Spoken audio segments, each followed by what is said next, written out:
Hi, I'm Miss Caramagno, and this lesson is on making a vocabulary word map. Vocabulary word maps were developed by the brilliant educator Kate Kinsella, and they are a tool that you can use to learn new vocabulary. This is what the tool looks like. It's a graphic organizer or chart that you fill out for a new vocabulary word. I'm going to be using it with social studies words today, but you can use it for any subject and any vocabulary that you're trying to learn. The word we're going to practice with is cultural diffusion. Cultural diffusion is one of the concepts at the first unit of our social studies curriculum this year in World Studies.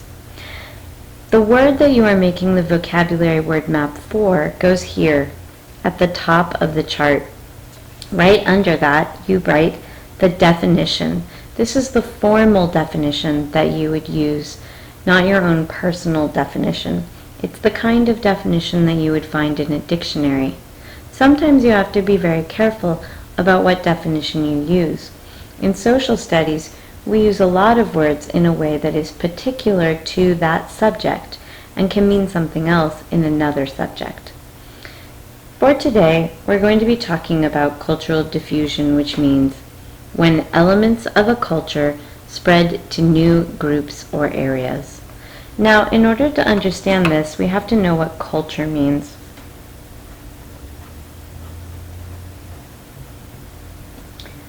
Culture is the body of things that people in a particular group do. It can be the food they eat, or the music they listen to, the clothes they wear. It can be their traditions, religion,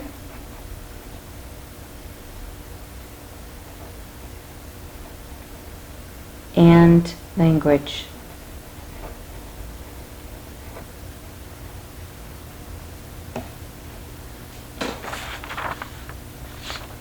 Now, the next part that I want you to pay attention to is this section right here where it says versions of the word. This is where you look for root words that are connected to your main word. So I might put culture, and I might also put diffuse.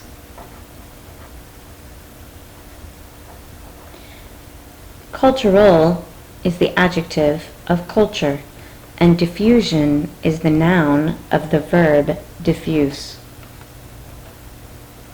Now, you're probably pretty familiar with the concept of diffusion and the verb diffuse. You just may not realize it.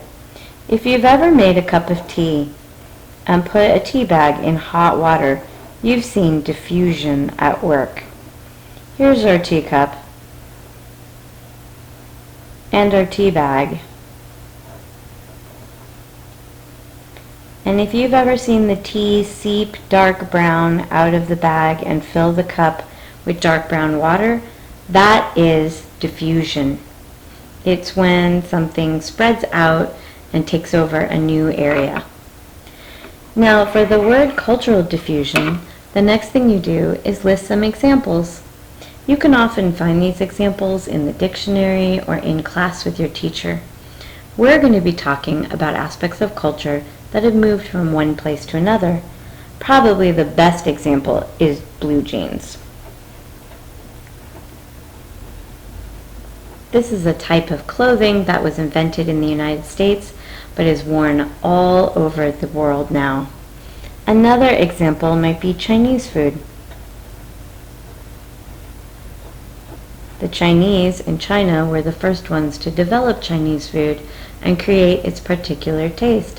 But we eat Chinese food here in California, and people eat Chinese food all over the world. Another example might be French pop music,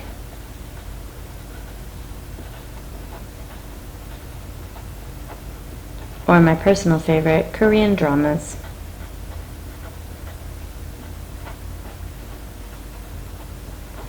Even though I'm not Korean, I still love Korean dramas, and I watch them on my computer.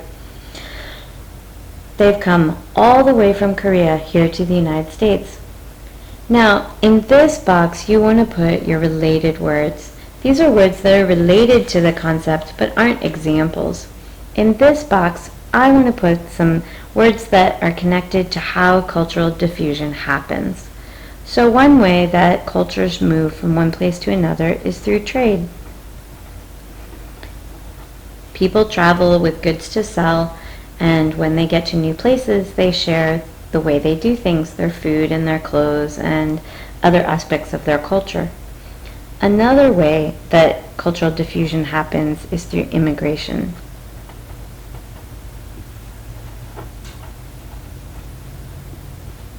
This is when people travel to a new place to live and they bring their culture with them. Travel is actually another word that we could put here, because in order for cultural diffusion to happen, travel usually takes place. Although you can see from my example of Korean dramas, sometimes that travel is just the movement of electrons through a computer. Now, in this box, I'm going to write my own definition for this word. This definition is going to be in my own words. It's going to be in words that I understand and that make sense to me. And if English wasn't my first language, I might write this part of the vocab word map in my preferred language. So you can write it in Spanish or Chinese or Urdu, whatever works best for you.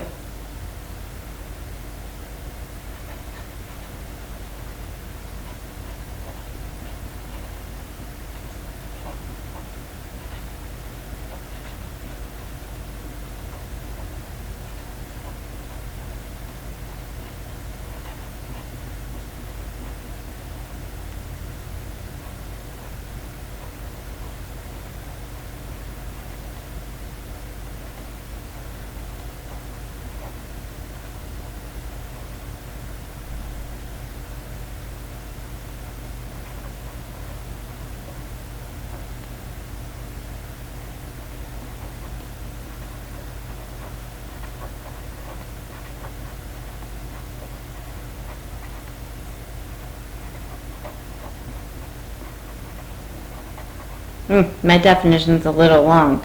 Sometimes your definition will be a lot longer because you're saying things in a way that makes sense to you. So my definition is when the things people do, have, eat, etc.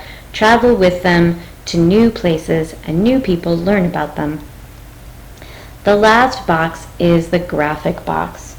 Now in this place you draw a picture or an illustration or a symbol that represents your idea. The reason you make a picture out of it is to create a situation where your brain has a new way to think about the information. This builds pathways in the brain so you remember the information better and you have more ways to access it when you need it. I'm going to draw a picture right now that I think represents cultural diffusion.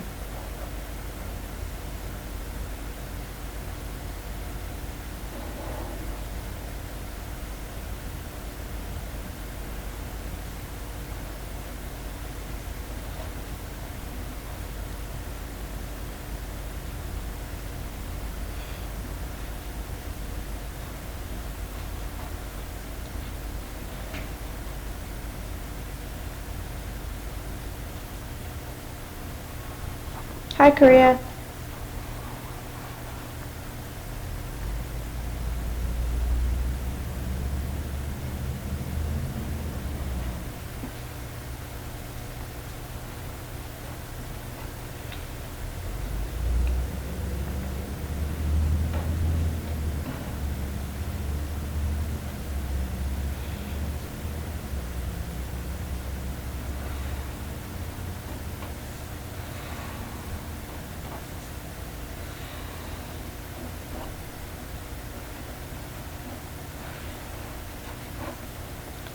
So in my picture, I have a really messy map of the globe, and I've put a pair of jeans coming from the United States to all these other places in the world. Jeans for everybody. This is a type of clothing, so it's a part of our culture, and it's going all over the world, diffusing all over the world. Once your picture is done, You're finished with your vocab word map, and you've done so much work with this word, you probably will remember it pretty easily from now on. That's the end of this lesson on vocab word maps. Thanks for tuning in.